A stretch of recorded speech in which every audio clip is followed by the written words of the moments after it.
हाँ स्टूडेंट, कैसे आप सभी लोग? आशा करते बढ़िया होंगे, एकदम मस्त और चकाचक होंगे। ये तुम्हारा लेक्चर संख्या पद्धति नाम का जो तुम्हारा चैप्टर है, जो अरिथमेटिक में आएगा, ठीक है।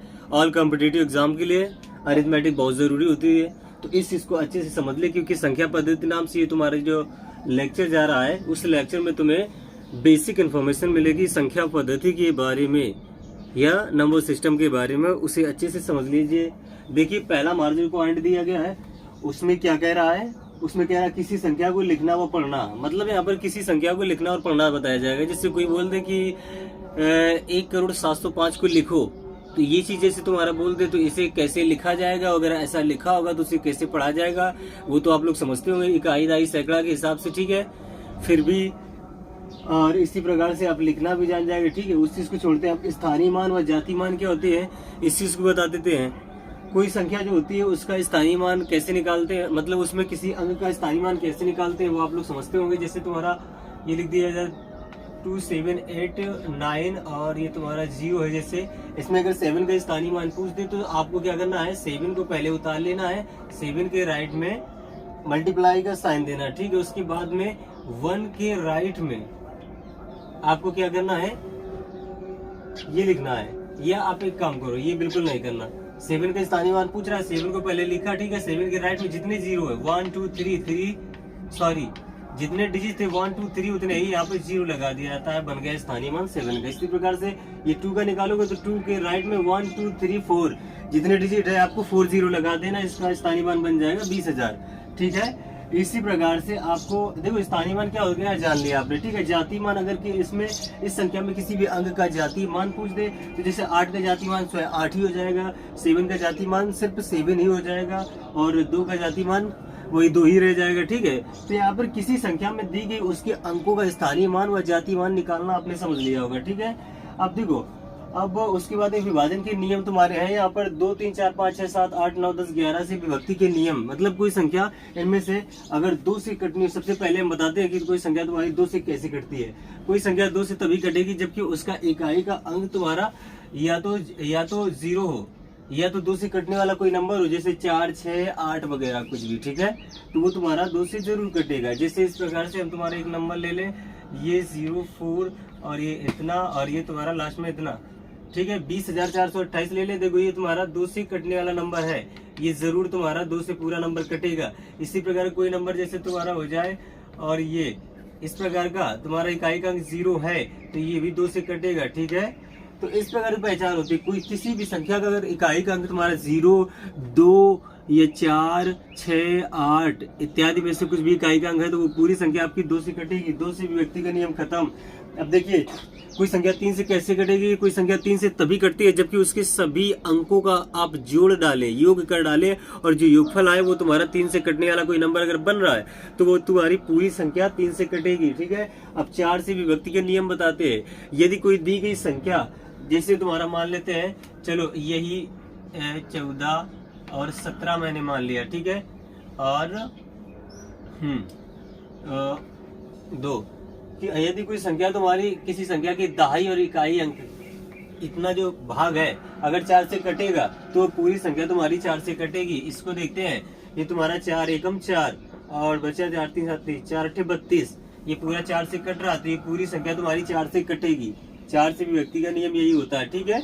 बस ये दहाई इकाई इतने अंकों से बनी संख्या को क्या करेंगे हम देखेंगे, 4 से कट रहा तो पूरी कटेगी।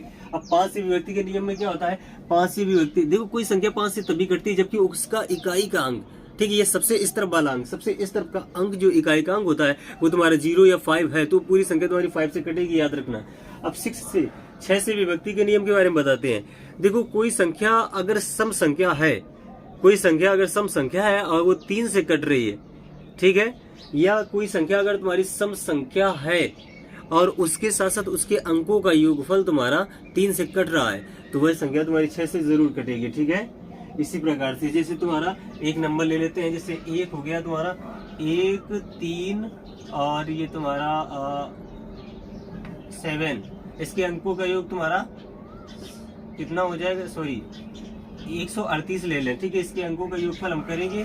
देखो ये तो सब संख्या भी है क्योंकि लास्ट में 8 जा रहा सम है, ठीक है, और उसके साथ साथ इसके अंकों का योगफल तुम्हारा 8 4 12 जो होगा वो तुम्हारा कटेगा किससे, 3 से, तो ये संख्या तुम्हारी 6 से जरूर कट जाएगी, ठीक है। जैसे 6 दूनी 12, 6 3 18 कटी। इसी प्रकार 7 से भी व्यक्ति के नियम, 7 से भी व्यक्ति के नियम में क्या होता है, इस चीज को हम लोग जान लेते हैं, ठीक है। हाँ, 7 से भी व्यक्ति के नियम में क्या होता है कि यदि कोई संख्या तुम्हारी दी है, ठीक है, जैसे मान लेते हैं ये तुम्हारा ये इस प्रकार से दी है, तो यदि कोई संख्या दी है उसकी इकाई के अंक को आप हटा लीजिए। ये आप इकाई का अंक ऐसे हटा लीजिए, शेष बची जो संख्या है 178, उसमें से इकाई अंक का 2 गुना कर डालें, ठीक है, जो कि जैसे 4 हो जाएगा, इसका 2 गुना 2 गुना 2, तो वो आपका 2 गुना 2 ये हुआ 2 दूनी 4, 4 को इसमें घटाओ, बचेगा कितना 174। अब अगर 174 तुम्हारा 7 से कट रहा है तो पूरी संख्या 7 से कटेगी। 7 से कटने में क्या होता है कि किसी संख्या का इकाई अंक को निकाल लेते हैं और शेष बची संख्या में इकाई अंक का 2 गुना घटा डालते हैं, ठीक है। और जो बची संख्या तुम्हारी अगर 7 से कट जाए तो वो संख्या तुम्हारी पूरी कटेगी किससे, 7 से। ये कंडीशन होती है। 8 से विभाजित होने का नियम, 8 से विभाजित होने का नियम में ये होता है कि किसी संख्या का, जैसे मान लेते हैं तुम्हारा ये 9 0 2 और ये 7 और चलो 8 मान लिया, ठीक है। अगर कोई संख्या इस प्रकार से है तो सेकंड यहाँ ये एक मतलब दाएं से, सॉरी हाँ दाएं से तुम्हारे 3 अंकों तक की जो संख्या होती है, ठीक है, 3 अंकों तक की संख्या को देखते हैं और वो संख्या अगर तुम्हारी 8 से पूरी कट रही है तो पूरी संख्या तुम्हारी 8 से कटेगी। ये होता है 8 से विभाजन होने की, विभक्ति होने के नियम, ठीक है। ये मतलब जान सकते हैं कि अगर इस संख्या का ये 3 अंक, इकाई से 3 अंकों का, 3 अंकों से मिलकर बनी जो संख्या है आपकी, अगर 8 से कट रही है तो वो पूरी संख्या आपकी कटेगी 8 से, ठीक है। इतना हो जाने के बाद में अब यहाँ पर जैसे तुम्हारा क्या है 9, अब 9 से कोई संख्या कैसे कटती है, ठीक है, या कैसे चेक करें कोई संख्या तुम्हारी 9 से कटी है, तो इसके लिए तुम्हारी जो दी गई संख्या, किसी दी गई संख्या का अंकों का योगफल अगर तुम्हारा 9 से कट रहा है तो पूरी संख्या 9 से कटेगी, ठीक है। मतलब ये हो गया कि जैसे यहीं पर देखो ये तुम्हारे अंक है, सभी अंकों का योगफल अगर जोड़ डाले, जैसे 8 7 15 15 2 हो गया 17, 17 9, 17 9 तुम्हारा कितना हो जाएगा 9 7 16 26, 26 तुम्हारा 9 से नहीं कटेगा, इसलिए टोटल संख्या तुम्हारी 9 से नहीं कटेगी, ठीक है। और अगर इसके अंकों का योगफल तुम्हारा क्या हो जाए 9 से डिवाइड होने वाली कोई नंबर, तो उसके बाद में कह सकते हैं कि पूरी संख्या तुम्हारी 9 से कट जाएगी, ठीक है। इसी प्रकार से 10 से भी व्यक्ति के नियम, अगर किसी संख्या का इकाई अंक आपका 0 दिखे तो वो 10 से जरूर कटेगी। कोई संख्या का अगर इकाई का अंक 0 दिखे तो वो 10 से जरूर कटेगी, इतना याद रखना। अब 11 से भी व्यक्ति के नियम में क्या होता है, 11 से भी व्यक्ति के नियम में ये होता है कि जैसे कोई तुम्हारी संख्या लिखी है इसी प्रकार से, और ये 2 और ले लेते हैं। 11 से व्यक्ति के नियम में ये होता है कि दाएं से बाएं सम स्थानों पर और विषम स्थानों पर जो अंक होते हैं उनका योगफल निकाले पहले और फिर उनका अंतर निकाले। अगर वो अंतर तुम्हारा 0 या 11 से कटने वाला कोई नंबर आ रहा है तो वो तुम्हारा नंबर पूरा क्या हुआ 11 से कटेगा। जैसे सम का मतलब ये देखो दूसरे स्थान पे, चौथे स्थान पे, ये दूसरे स्थान पे, चौथे स्थान पे, ये छठे स्थान पे, तो ये सम स्थान पर आने वाले नंबर हो गए, ठीक है। इनको जोड़ डाला, जैसे ये तुम्हारा 8 1 7 8 8 8 16, अब ये 16 बना, ठीक है। अब विषम स्थान वाले ये तुम्हारे बन गए, ठीक है। तो 9 2 11 11 1, ये 11 0 11 ही रहेगा और ये 11 और 2 कितना हो जाएगा 13, तो 13 इन दोनों का अंतर निकाला कितना मिला 3। अब वो ना तो 0 है, ठीक है, और ना ही 11 है, ना तो 0 ना ही 11, तो ये तुम्हारा नंबर 11 से नहीं कटने वाला है, ठीक है। इस चीज को याद रखना, अगर तुम्हारा इनका अंतर 0 निकल आता या 11 से कोई कटने वाला नंबर होता तो वो तुम्हारा पूरा नंबर क्या होता 11 से डिवाइड हो जाता। तो ये थे भी व्यक्ति के नियम। सहअभाज्य संख्या क्या होती है इन चीजों को जान लेते हैं। देखिए सहअभाज्य के लिए 2 संख्याओं की जरूरत पड़ती है। अगर तुम्हारी कोई 2 संख्या इस प्रकार से कि उनका एचसीएफ यानी कि उनमें कॉमन फैक्टर आपका 1 के अलावा कुछ भी ना हो तो वो संख्या सहअभाज्य होंगी। जैसे तुम्हारा 2 और 3 ले ले, इनका कॉमन फैक्टर जो मिलेगा 1 के अतिरिक्त और कुछ नहीं मिलेगा। और जैसे ले ले हम तुम्हारा ये 4 और 7 ले ले, इनका कॉमन फैक्टर तुम्हें 1 के अलावा कुछ नहीं मिलेगा। तो इस प्रकार की संख्याएं तुम्हारी सहअभाज्य जाएंगी। सम संख्याएं क्या होती है वो तो आप लोग जानते हैं, 2, 4, 6, इस प्रकार की संख्याएं जितनी भी 2 के फैक्टर में होती है वो सब सम संख्या। विषम संख्या क्या होती है, विषम संख्याएं क्या होती हैं वो 1, 3, 5, 7, 9 ऐसे करके होती चली जाती है, ठीक है, विषम संख्या होती हैं। जिन 2 के फैक्टर, जिनमें 2 के फैक्टर नहीं मिलेंगे वो तुम्हारी विषम संख्या होंगे। अभाज्य संख्या क्या होती है, अभाज्य संख्या वे संख्या होती है जो स्वयं और 1 के अतिरिक्त 1 जो अंक होता है उसके और स्वयं के अतिरिक्त किसी भी संख्या से डिवाइड ना हो, वो होती है अभाज्य संख्या।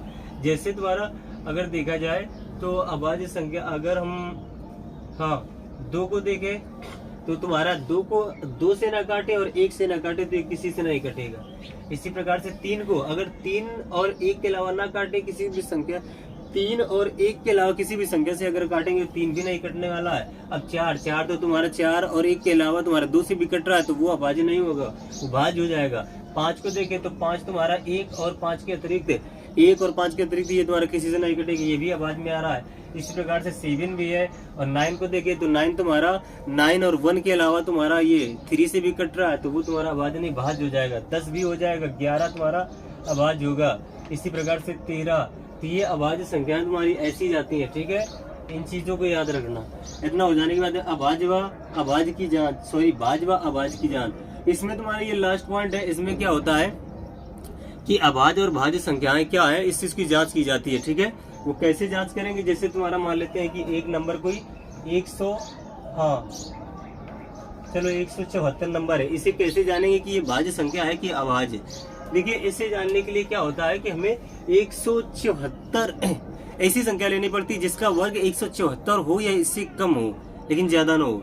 तो ऐसी संख्या देखेंगे, देखिए 14 का वर्ग होता है 12 का वर्ग 144, 13 का 169 और 14 का करेंगे तो 14 का वर्ग 196 होता है तो वो 196 से ज्यादा जा रहा है। 13 का वर्ग 169 इससे कम है तो 13 का वर्ग हमें मिल गया। तो 13 का वर्ग जो है ना इससे लेस होता है, तो 13 से लगाकर उससे पीछे की, उसके पीछे की जितनी भी अभाज्य संख्या उनको ले डालो। जैसे 13, 11, 7, 5, 3, 2। अब इनमें से प्रत्येक से इसी संख्या को डिवाइड करना शुरू करेंगे। ये देखो तुम्हारा 2 से कट रहा है, 2 से कट रहा है तो फिर ये 174 तुम्हारा भाज्य संख्या हो जाएगा। ठीक है, मतलब ये होता है कि 13 और उससे पहले जितनी भी अभाज्य संख्या सभी से देखेंगे। मान लो इससे भी नहीं कट रहा, इससे भी नहीं कट रहा, इससे भी नहीं कट रहा, इससे भी नहीं कट रहा, इससे भी नहीं कट रहा, लेकिन कम से कम एक संख्या से अगर ये कट जाए तो ये भाज्य कहलाएगी, अन्यथा नहीं कहलाएगी। ठीक है, तो भाज्य और अभाज्य आप जान सकेंगे। जब कट जाएगी पूरी तो वो भाज्य कहलाएगी, नहीं कटेगी किसी से भी तो फिर वो क्या कहलाएगी, अभाज्य संख्या।